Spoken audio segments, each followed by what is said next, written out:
How long have you been married? We've been married 4 years, but we've been together like 6. I talked to him on the phone for like a year before we even met face to face. Okay, so did you meet him through an app or? I met him through mutual friends online. Oh, that's better. Not Hinge or Bumble. That's better. Yeah. And then we talked. Yeah, we met on Thrinder. No, Tinder. I don't know any of those Thrinder. things. Tinder. Is that a thing? I don't know. I hope not. We should start one. I don't want to. I left the tech industry. I'm good. Yeah, it looks I've like- came up with an app that I wish I could put together somehow, like a habit breaker. a habit breaker. Yeah, but Yeah, it's like like psychology based. Yeah, tell me about it. Okay, so what you do is you set up your baseline. Mm-hmm. You indulge in your habits. You do what you would normally do, and then every time you do it, you just like, boop, okay, I did. I smoked a cigarette, boop, I ate a candy bar, boop, whatever this little thing is I'm trying to overcome. I drink too much coffee. How often do I do it? Take that back. Right? I drink too much coffee. Take that back Well, right now. poor habits are personal choice. It's whatever your interpretation of it is. If you feel like your habit's a bad habit, then it is. And if it doesn't, then hey, more power to you. It's a sweet indulgence, right? Well, you know that there's things where you can build an app without knowing how to build an app now, right? I need to poke into it more probably because I think it has real potential. And so you get your baseline of your consumption, and then you set a start. And then for a week, 3 days, it'll dial you back 1 minute at a time. Oh, 3 minutes. very nice. I'm gonna call it gradual. So it's kind of like a feedback, kind of like a conscientiousness. And it'll give you that Pavlov response because it'll make a noise or a vibration. Hey, it's time to indulge. Oh. And you can turn it off for work meetings, or you could silence it. But then you could program it to where you feel like you get extra treats for skipping. Like you could have an in-app reward. I like treats. Yeah, who doesn't like treats and rewards? But so you could also have in-app purchases for upgrades for things like the Eastern medicine techniques, acupuncture, acupressure, little dots. Like when you The grab things. someone's earlobe like this and Yeah, they feel real good and like, stuff. why did I feel that in another part of my body? What's that Right. about? And so you can squeeze here Right. or here, but that you could do in-app purchases, or you could just get rewards by sponsors who want to promote or be part of the foundation, or just you sign up for the upgrade. There was just different packages I had in mind because it was an equitable intention. Not only just to help people, but I wanted to make some money. And so then I was thinking like 99 cents $1.99 a year, or $3.99 a year, and then make it just super accessible. But then I spoke to a couple of different I have a lot of doctors in my life. Oh, why is that? So I spoke to my acupuncturist, which turned into be a therapy session because it was needles and I was trying. It did not go great.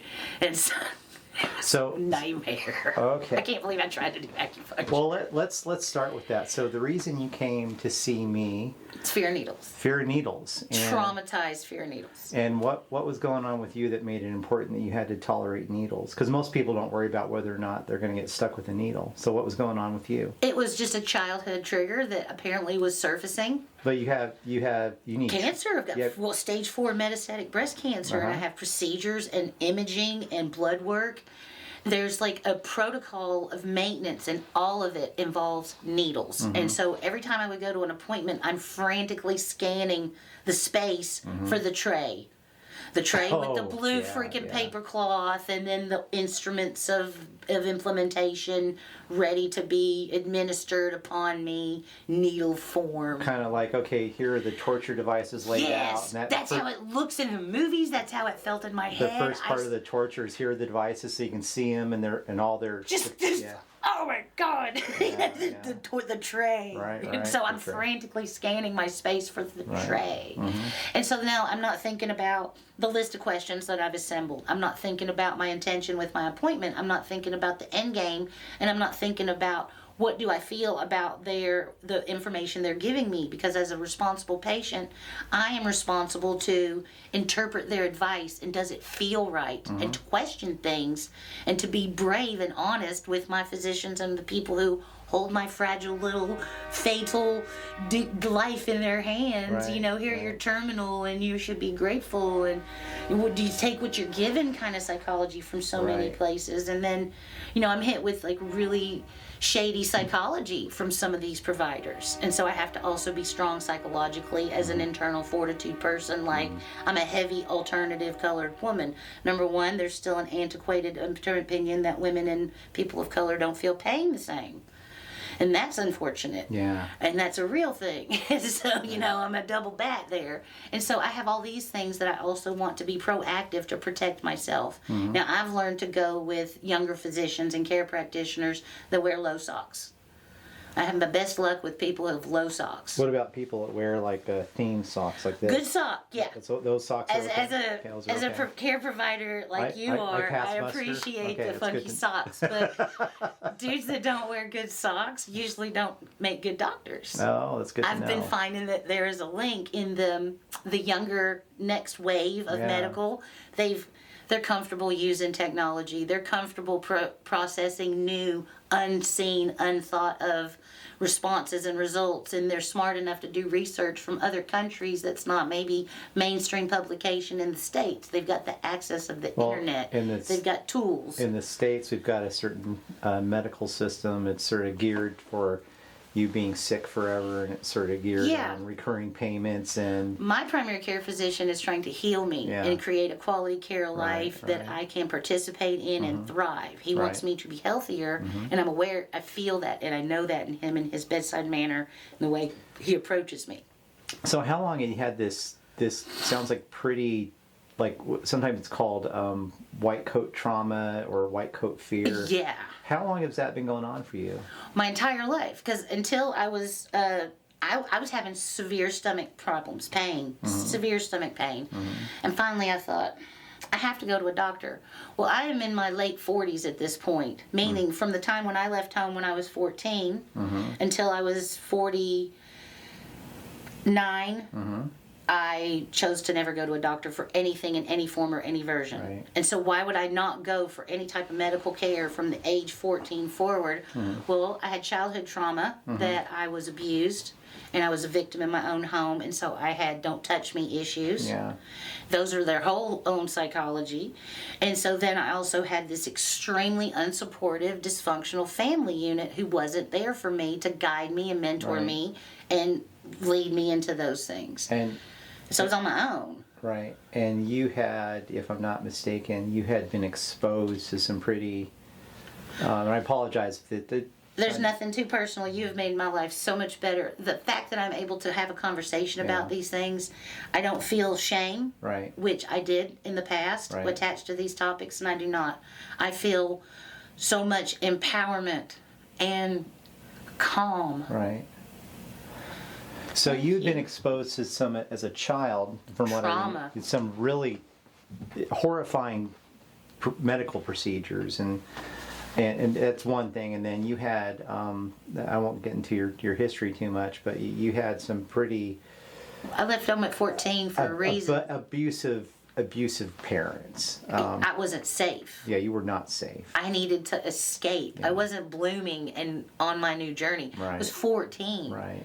What are you supposed to do to be on your own at 14 with an adult's perspective? I'm like, what the heck? How can they let me go? You were in survival Yeah, I mode. was. Yeah. And luckily I'm savvy and I was able to. Yeah. Well, you developed those other parts of yourself that emerged in crises, and they kept you alive all those years.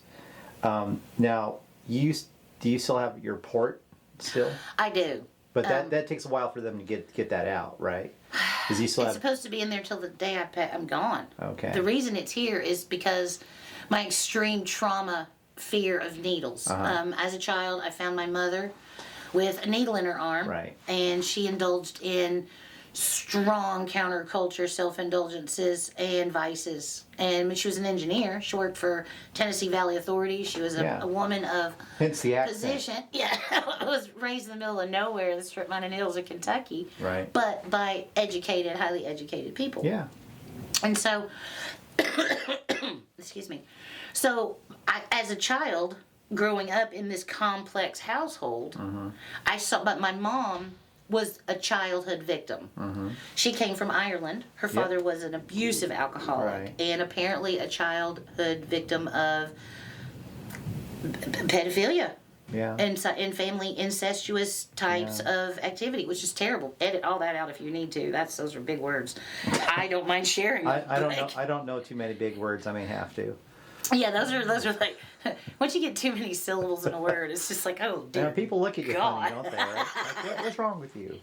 But yeah, the accent came from formative years in the middle of nowhere. So I was a half-breed child growing up in the strip mining hills of Kentucky to a single woman who was in the higher bracket of income, who had terrible poor taste in men based off of childhood choices and lifestyles. Like my grandmother used to hide my mother under the front porch until my grandfather passed out. Right. And then she would bring him in the house and put him to bed. Right. And we're talking about in the hills of Ireland at this point. It must have been terrible. Yeah. You hide your children under the whole house so that your husband doesn't come in and That's pretty wait bad. till he passes out, and just like, God. So when I met you, you're very loquacious, very, very bubbly, and just like you are now. Thank you. But not calm. And erratic. today you're calm. Well, we're hitting on some, we're hitting on some pretty hot topics too. Like these are our heavy hitter lifetime therapy based type psychology thoughts that I never addressed. I always just left.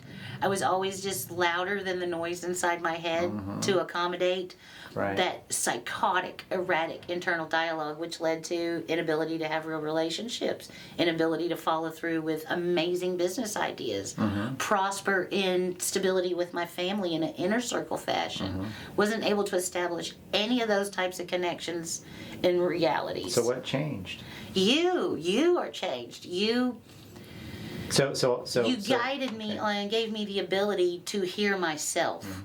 Okay. And to see myself as a person as I am, with compassion and open eyes. Yeah. You took away you didn't take it away, I took it away. You gave me the tools. You didn't do anything to me, actually. No, that's you didn't do anything. Yeah. You're kind of a gentle, like, a concierge of an amazing journey through the soul. I don't know how to describe it. You're just like opening the doors. But then I've got the key. You don't even open the door. No. It's just kind of like it's because you glanced in that direction, I was able to then also observe it and interpret it with my own third eye. Yeah, the way I try to describe it best to people is if I'm doing my job right, I'm really just a coach. And I'm not, when they talk about hypnosis, there's this notion of you come in and I do my waving hands or whatever it is, and which I don't do because I use some pretty modern stuff, which I still haven't found a hypnotist that does it the way I do. Well, no, you create such a safe, relaxed environment. Right. It doesn't feel intrusive or aggressive. Right. And I appreciated that because I am a fragile person. Right. I will spook easy. But you know how to hypnotize yourself now. But I was given the tools. Right. For myself. So you don't. I mean, as much as we enjoy our conversations, you don't actually have to see me ever again. No, actually, I do. I see you all the time, but I don't. I see you. I see myself. Right. It's just you. Yeah. Yeah, and so you're like that in those TV shows where the king or the queen has the king's hand or the queen's, the king's hand, the vice. Yeah. And so it's not.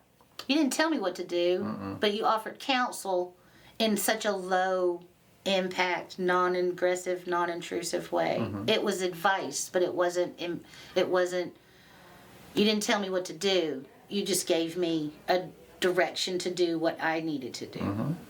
You gave me counsel. And did you find which is like what a counselor does, except they're like, here, take these pills, or here, say these words, or here, write in this journal. You didn't have me do all these dumb things. You didn't have me go through these like time-consuming, soul-draining steps that we've all done these things so many times. I don't even need some.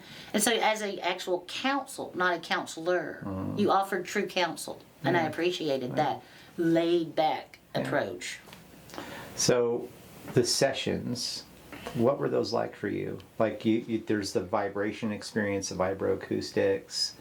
And then there's the light component, what we use for entrancement and has, you know, kind of a psychedelic effect, shall we say?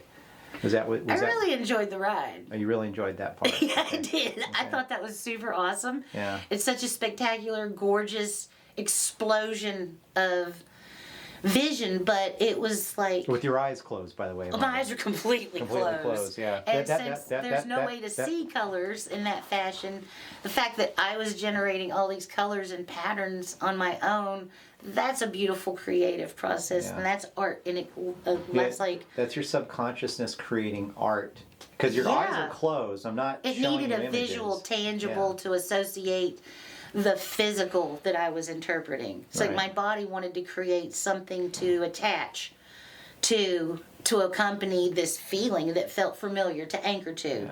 And so I created these beautiful artistic places, because then a lot of these anxieties and preconceived notions about myself were starting to dissipate, and it was lovely. It went into a void. And I realized that that was my negative, empty space of calm, peaceful Zen center. Yeah. And I didn't fill it up. I just left it empty that I could breathe, somewhere to breathe. You are the silence in between the thoughts. You're not the thoughts themselves. And I appreciate that. I am facing mortality. I understand that. And the thought of being in hospice or having these in-home healthcare workers and my inability to communicate at some point is inevitable. And I've been thinking of sign language, and I've been thinking of all these ways to express what I need to the outside world. And you gave me a place to be when I am not able. Oh, Jennifer. That's a lovely gift. Oh, you're welcome. A place to go into my center, into my soul, and to be at peace with my journey when I'm going to be unable to experience or be a part of those things. And this tangible, lovely thing that you gave me that is not tangible. And I am grateful. Here you go, sweetheart. You have made a beautiful impact. I'm out of tissues now. I think I used the rest of the here you go. box before previous visits. And you've created this lovely, safe space of open communication with my husband and myself. Oh, that's good to hear. I've been able to calm and center myself, and he is very empathic and very in tune to me and loves me and cares about me greatly. Oh, from what I've seen of him and how he attends to you, it's clear. He is a lovely man. Yeah. And he's a little prickly pear, but he's a lovely man. But when you were coming in, it was just last month even. Yeah. It was just 5 sessions. It was just such a short journey for such a lifetime of impact. Right. And such a condensed I remember you fashion. reporting, though, that changes in you affected him. Completely. Yeah. We had some interactions that normally I would take bait, so to speak, is what I call it psychologically. Yeah, It's right. like, don't take the bait. Don't go with him. Don't go fishing. I'm not trying to get into that psychology. I'm trying to focus on this. But he has situational stress and anxiety. Mm-hmm. So, like, when we're late for an appointment, which because of his inability to follow GPS, by the way, he's like... Nobody's perfect. No, God love him. No, he's not. And so you're late for my appointment, and I was ready on time for it. And he's falling apart, you know. And so then he would heighten my anxiety, and we would get here before appointments. And so now I've had the ability to take a step back and recenter and refocus myself, and then draw him into my energy space. Because of my ability to stay calm and focused, I've been able to bring him into my energy instead of matching other people's energy, which I'm highly excitable. I'm a high energy kind of girl. You're a delight to be I'm around. a salesman's dream. Oh, yeah. Like, I am all you can sell me, and I can sell. The best salesman's a salesman. Best sale is to a salesman because they buy into the process. Their psychology is what you need. Yeah. And so I'm also a mark, and so there's a lot of ways to look at that. Oh boy. But I don't even care. I don't mind being an easy mark. You know, I don't want to be hard or I don't have regrets about the choices I make and the things that I do. Like I was blessed right before holidays with extra finances to help offset our situation. I remember that. Oh, yeah. It was a big deal. So we fixed everything on our car, and then we bought my brother's children beds, and we paid off bills for his daughter. You got yourself a computer too. Yep. Yep. Got a brand new laptop. Yep. Got everything that we needed, and then we helped everybody that we knew that we could, and we spent all our money at Christmas, and we spent it on. You got to live. We spent it on everybody. So It was awesome. how is It was a good time. when in between our sessions though, I would make some aftercare materials for Yes, you. So, so- how did that work for you? It was great because you would send me these very customized, lovely emails, which had a link that I could download or listen to, live right there or whatever. And so I found that to be very easy. And there was the self-hypnosis audio. It was. So you did a custom self-hypnosis audio for me to reinforce the tools that you were helping me create for myself in our sessions. It was just reinforcing that. And so it was a nice reinforcement. And the fact that it was so customized felt very loving and well-crafted. Yeah. And then there was some new psychology approaches in there, like with the audio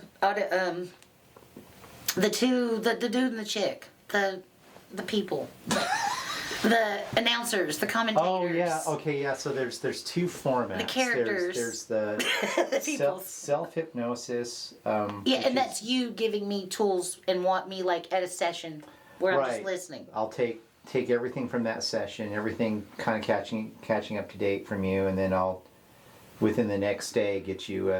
I deliver it like in a podcast format. You can actually listen to it on Spotify if you want to. It's private, and then occasionally, once you're at a certain critical step, when you sort of have the foundation, and then now you're able to mirror, understand who you actually are. Because something I've noticed about all of my clients is that they're all extraordinary, phenomenal human beings. Yeah. But they come in here not quite getting that. And using those other voices to say, okay, this is what's going on with you, Jennifer. And not just my voice, because you hear me all the time. I've gotten pretty good feedback from that, so it's nice to know that worked well for you. I liked it. I liked the fact that I was hearing myself in a different, like when you say something out loud in a think tank, and you get a group of your peers and mentors together, and everybody brainstorms and they talk out loud. Right. It was kind of like a brainstorming, think tanking session for myself about myself. Yeah. And it was extremely helpful to get that feedback in audio in different ways. Yeah. And I think that's a different way to consume and hear what you're saying. It makes a difference. And like, I had a hurdle with one of my products, and I was talking to my husband's mother about it, and I gave myself the answer by saying it out loud. Yeah. And so I was able to find those resolutions with it. And so I found that having me talk through some of our session and then some of that delivery in those customized audios was very helpful. I liked that actually approach. Wonderful. And I liked the way it came back as like I was hearing my answers being spoken to me in a way. Because you were using my words as to formulate their responses. So it was able to be so identifiable. Yeah. I was able to really connect with the delivery. Yeah. I was inspired by that from my own experience with being hypnotized. Because I run into people and they'll tell me, well, I've tried a hypnotist and I couldn't be hypnotized, or I can't be hypnotized. And I had never been hypnotized by a live person until I started to train to become a hypnotist. Right. And I couldn't be hypnotized. I never felt like I was hypnotized. Now, obviously I was, because were. I had the real life tangible result, like, number one, of this crippling hurdle of fear of needles based on childhood trauma. So we're talking about 45 years of hardcore boycotting trauma to avoidance. And so I faced that, and then I removed the anxiety, and I went and I got the shot. I got the vaccine. I was my husband made a video of it. I was like, get your video. It may never happen again. Oh, that's funny. That's funny.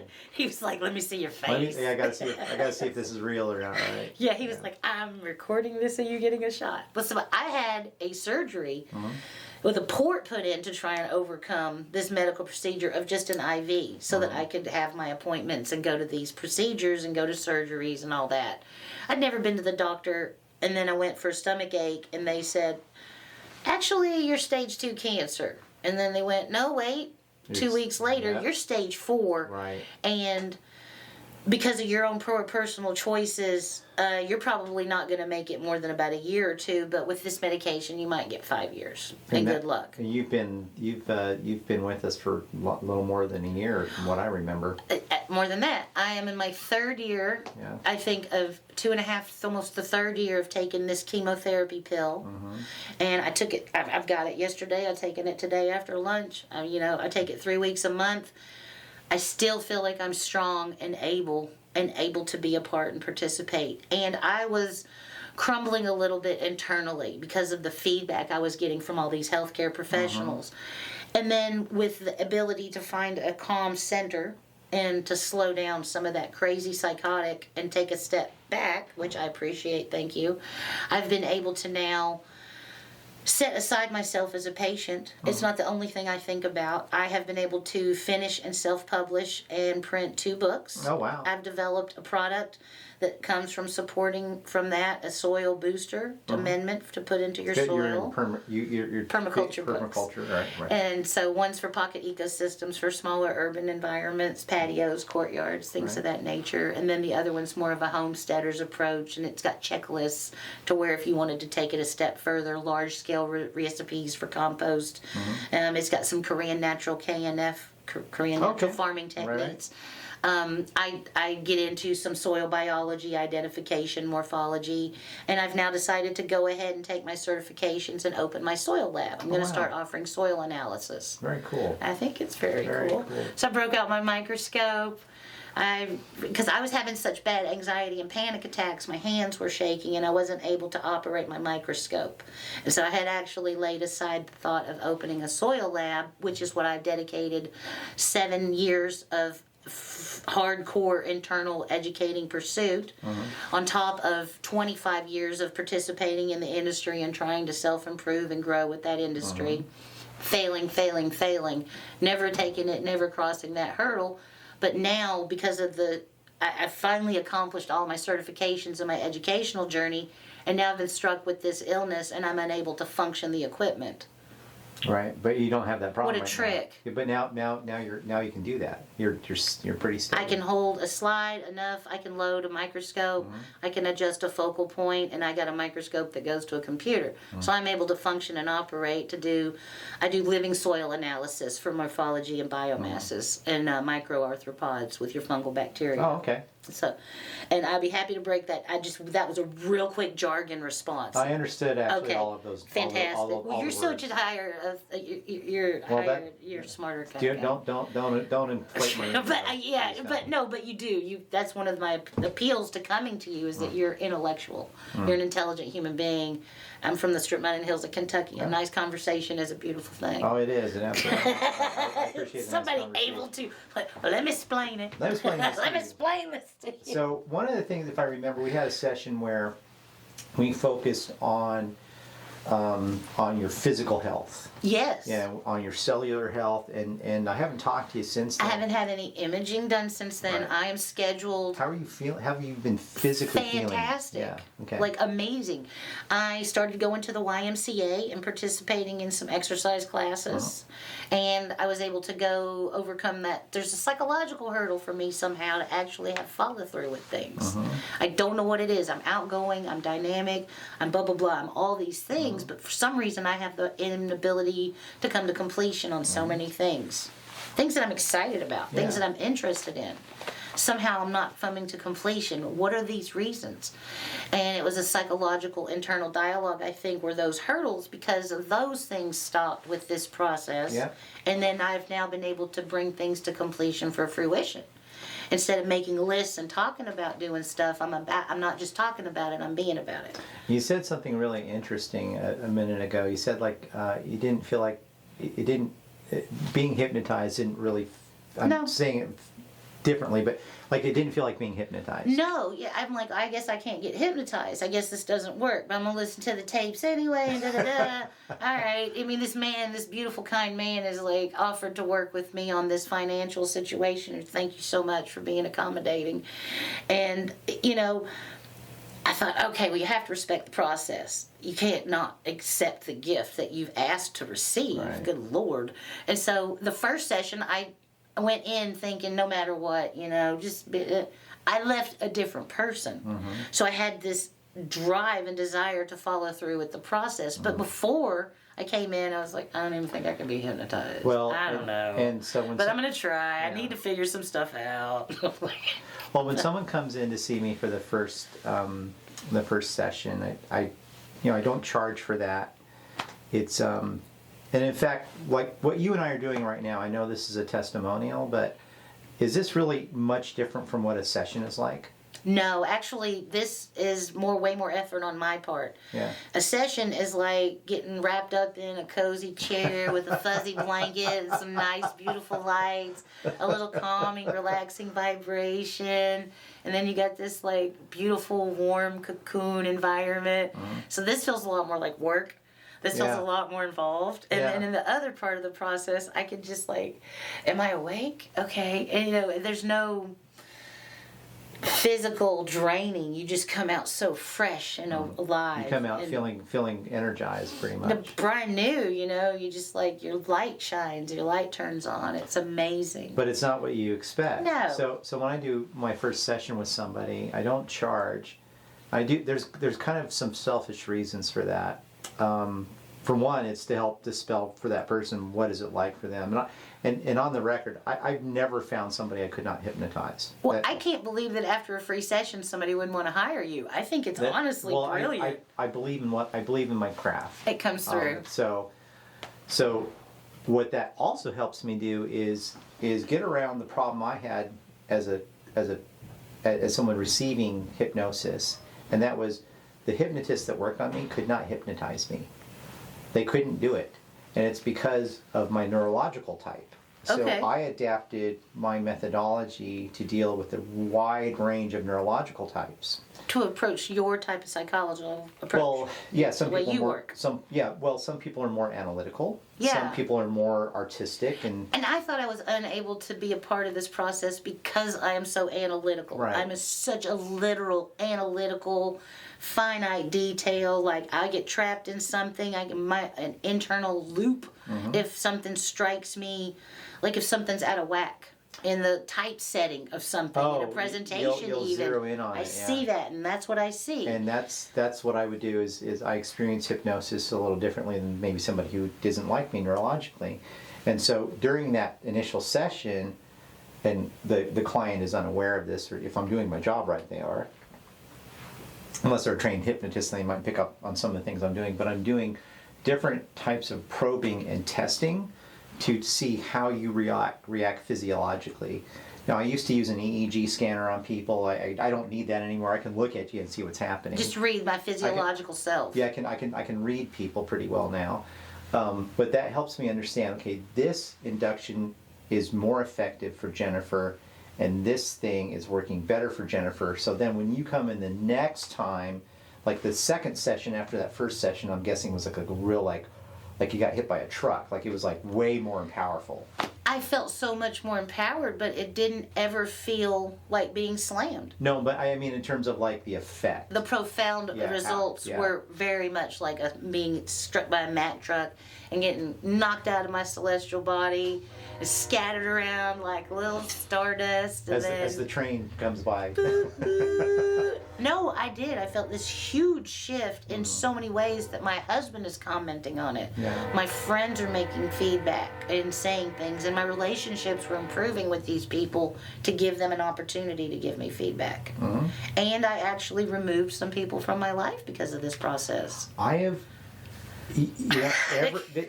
that's funny because I had a friend of mine that was in here just before you, and that's, I've also worked with her, and we just caught up, and she's had that experience too, where it's the unnecessary cruft, the things that feed into that negative inner critic. I was maintaining terrible relationships for the wrong reasons. Exactly. And then I really took a step back and I thought, I don't want this interaction. This serves no one. This is just hurting me. This is not helping anything. And it was me settling. Yeah. It was me sacrificing and being codependent, being insecure.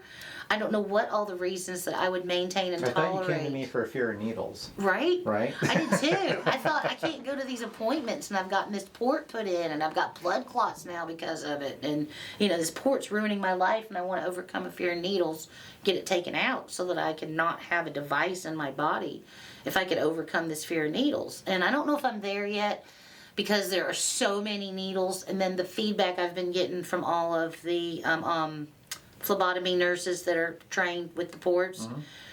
This makes everyone's life easier when I am in a hospice situation. The port, it actually makes things a lot easier, but you can't get one put in when you're in that situation. Understood. So I have opted to keep it, but because I have to maintain it, I am now able to go to a monthly flush to get it maintenanced, which I was trying to not do as much, and then it was having problems. Right. Which led to more procedures, which led to more needle access, which led to more anxiety, which led to more appointments. So your whole quality of life, physically, and I'm going to be really curious to see what your prognosis outlook is after you've gone to your next appointment. Me you've had too. scans, because Yeah. if it hasn't taken a turn upward, I'll be shocked. I'm really excited, actually. I feel like my tumors are shrinking because I had this very noticeable tumor in my lymph node right here. Right. It's dramatically noticeable. And I would make videos and I could see it. I remember seeing it. Yeah, and It's- you cannot now. Yeah, Not I like know, it was. I know. And then the one that's in my thyroid, I was so swollen and puffy here. It's my it's there's tumors here in my thyroid and then in my lymph nodes here, and then there's a cluster of them around my heart that Right. we can't get in Right. near. So I got all these little tumors, and so but I don't feel the pressure in my chest from some of these tumors, which was triggering hand tremors, which I now don't feel. Right. So I feel like my tumors are shrinking. Yeah, I'd be surprised if they aren't. I really think so. Yeah. I'm really looking forward to seeing Well, that. thank you so much. I have one more question for you. Okay. Where do you want to go to lunch? Dealer's choice? Okay, well, we'll figure it out after I turn the video off. Okay. Okay, well, it's good to see you again, Jennifer. Thank you for having me. All right.